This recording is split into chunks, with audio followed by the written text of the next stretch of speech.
Kumusta mga kabataan at mga OFW dyan sa abroad?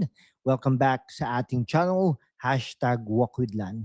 Ngayon, may bomba tayong topic na siguradong magpapainit ng ulo at magpapamulat sa inyo.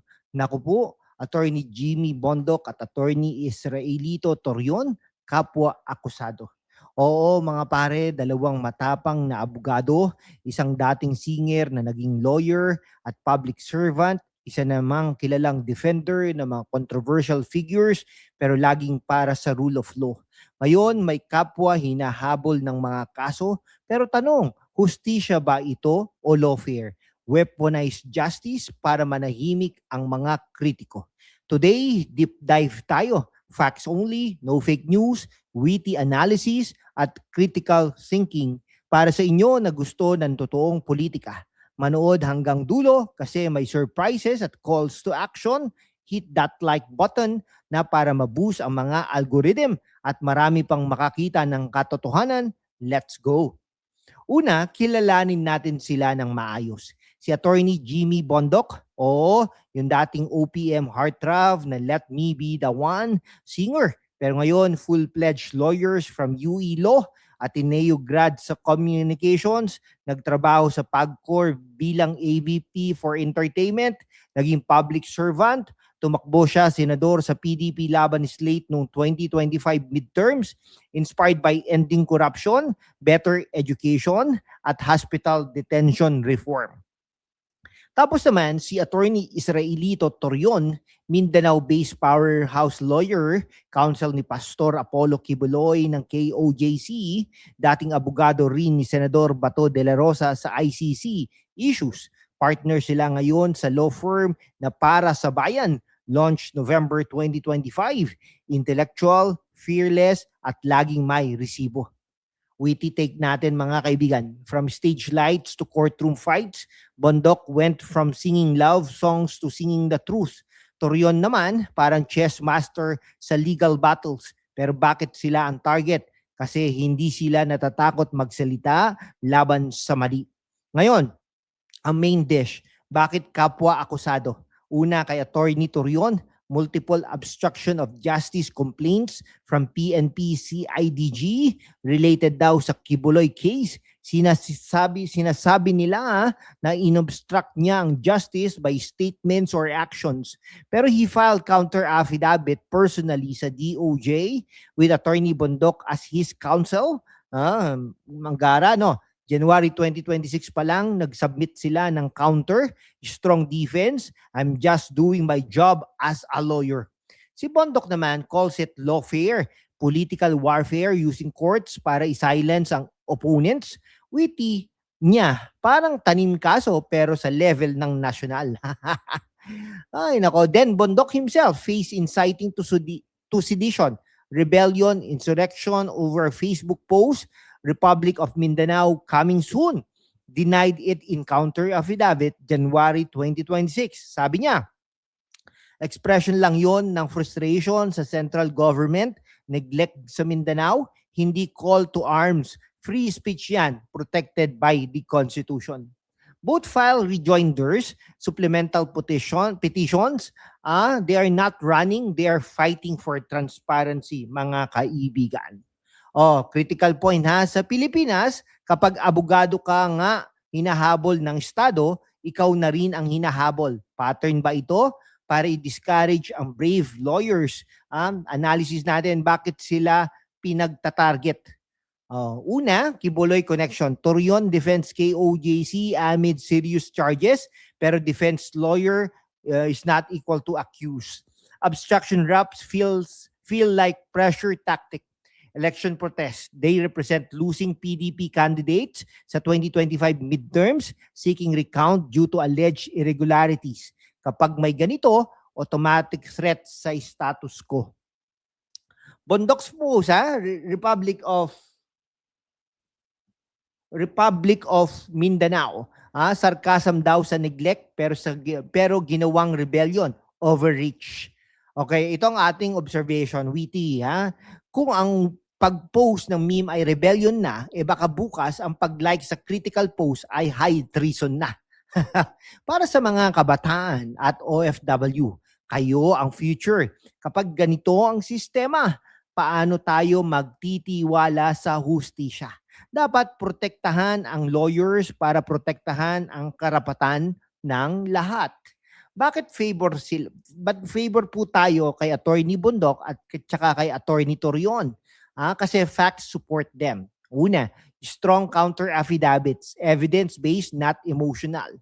Law firm launch para sa bayan, advocacies on corruption, education. Bondok's background, from entertainer to public servant, relatable sa masa. Torion, consistent defender ng due process kahit sa controversial clients. Siyempre, mga kaibigan, they're not perfect, no? Pero sa konteksto ng political persecution, sila ang underdogs na by brain at balls. Brains and balls, no? Okay, rapid, tayo, no? Q&A lang tayo. Bakit hindi sila sumuko? Kasi, para sa bayan, no? Ano ang lesson? Stand up for truth kahit mahirap, kahit maraming mga challenges. Sa mga OFWs natin, overseas Filipino workers, your remittances build Pilipinas. Pero kailangan din ng hustisya dito. Mga kaibigan, mga kawok, share your thoughts sa comment section. Lawfare ba talaga or legitimate cases? Mga kababayan, sa mundo kung saan ang kasinungalingan ay nangingibabaw, ang katotohanan ng unang sinisikil. Pero kasama kayo, magpapatuloy tayo sa laban, walang takot, walang kinikilingan at laging handa para sa bayan. Sumali na sa aking YouTube channel membership sa #WalkWithLan at tulungan natin ang channel na maabot ang 100,000 subscribers. Ang inyong suporta ang susi sa kalayaan natin para ipagpatuloy ang pagbabalita ng katotohanan. Salamat at kita-kits sa laban, mga kaibigan. Mga kabataan, mga overseas Filipino workers at lahat ng taga-bayan na nanonood, bago pa tayo maghiwalay, hayaan nyo munang i-update ko kayo sa pinakabagong development sa laban ni na Attorney Jimmy Bondok at Attorney Israelito Torion. Kasi di ba, ang katotohanan hindi static, lumalaban ito araw-araw. Noong February 10, 2026, personal na nag-file si Attorney Torion ng rejoinder affidavit sa DOJ kasama si Attorney Bundok bilang counsel niya. Ito'y tugon sa reply ng CIDG sa obstruction of justice case related sa Kibuloy arrest noong 2024. Sabi ni Torion mismo sa interview, I was just doing my job as a lawyer. That's too much now. They want to indict me. We will defend this vigorously. Parang chess sa game na ito Ang prosecution nag-move knight pero si Torion nag-queen sacrifice. Hindi queen counter. Binigyan nila ng resibo at legal arguments na mahirap baliwalain. At si Bondok steady pa rin yan sa kanyang sariling counter affidavit noong January 19, 2026. Tinanggihan niya ang sedition, rebellion, insurrection charges over that Republic of Mindanao coming soon post. Sabi niya, expression lang yon ng galit sa neglect sa Mindanao, hindi call to arms. Protected speech under the Constitution. Plus, hindi lang yan. Sila rin ang nire-represent ang ilang losing PDP candidates sa 2025 midterms, including Kibuloy himself, Vic Rodriguez at iba pa sa mga election protest. Nag-file sila ng petition sa Senate at plans sa COMELEC para sa recount dahil sa alleged irregularities. Anong goal niyan? Fix the election process para sa susunod na henerasyon, hindi personal para sa demokrasya. Pattern talaga ito, mga pare. Kapag abogado ka ng mga hinahabol ng Estado, lalo na yung mga political color, biglang ikaw na rin ang hinahabol. Lawfare 101. Use the courts to silence defenders of due process, pero look at them, hindi sila natatakot. Nag-launch pa ng law firm na para sa bayan noong November 2025, advocacy on corruption, education reform, at protecting rights. From courtroom to nation building, that's the level. Alam nyo, sa panahon ng maraming natatakot magsalita, sila yung nagbibigay ng lakas. Si Attorney Bondok, dating singer na Let Me Be the One, ngayon, let me be the voice para sa bayan. Si Attorney Torion, Mindanao warrior na laging may chess master moves sa legal arena. sa inyo mga kabataan. Kayo ang susunod na batch ng leaders. Kung ngayon pa lang pinapakita na pagtatanggol sa karapatan ay ginagawang krimen, paano pa tayo magbubuo ng malakas na Pilipinas? At sa mga OFW dyan, ang remittances nyo ang backbone ng economy natin, pero ang hustisya dito ang backbone ng pag-asa. Kaya kapag nanonood kayo, wag lang like at share. Mag-isip din kayo, ano ang maitutulong ko para protektahan ang katotohanan? Okay, comment down below mga kaibigan. Maraming salamat sa inyong lahat. Sa huli mga kaibigan, si Attorney Jimmy Bondok at Attorney Israelito Terion ay hindi lang akusado. Sila ay mga simbolo ng tapang, talino at dedikasyon para sa bayan. Kung mananalo ang kanilang laban sa weaponized justice, mananalo rin ang hustisya para sa bawat Pilipino.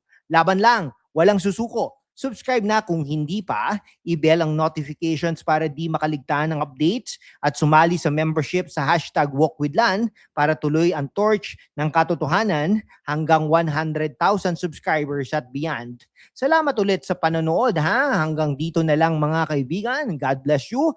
God bless the Philippines. Kita-kits sa susunod na laban para sa bayan at mabuhay po ang Pilipinas.